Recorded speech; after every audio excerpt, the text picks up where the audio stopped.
Hey, I'm Eric Jackson, Director of Horticulture here at Old Salem, and today we're looking at some perennials and reseeding annuals.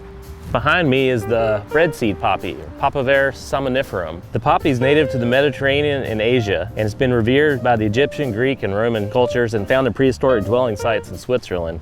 The Moravians grew the breadseed poppy in the medicinal garden in Bethabara, and there's also records of the Cherokee using the poppy as a sleep aid and as a pain reliever. When the flowers mature, they form a seed pod that can be used for decoration, but they also contain hundreds of small black seeds, which are really good for use on top of baked goods, and the seeds can also be pressed into an oil.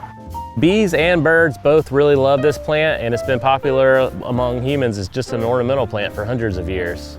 Here we are with Cardone, or Cyrenara cardunculus. Cardone is native to the Mediterranean and closely related to the artichoke.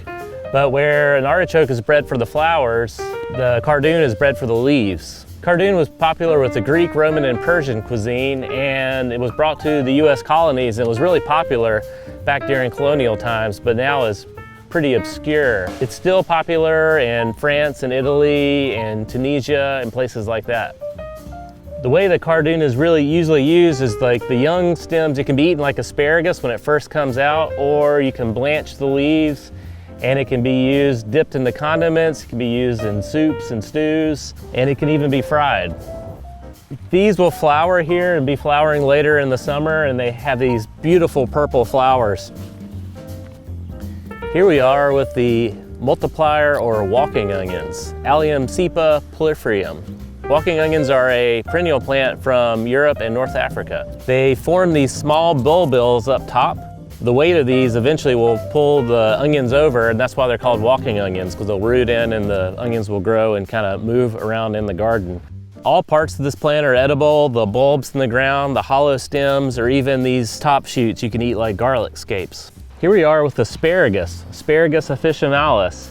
And you might not recognize this plant because it doesn't look like asparagus, but when it comes out in the ground in the early spring, you see the little familiar asparagus spears, and then it shoots up and gets to be about 5 feet tall and has this ferny foliage, and then later this summer red berries will appear on the female plants. Asparagus bed can last for up to 20 years. Thanks for joining us for a look at a few different plants that come back year after year. The trade-off is they take up a lot of space, so really just depends on your garden space and what you want in your garden, but they're great plants to consider to plant.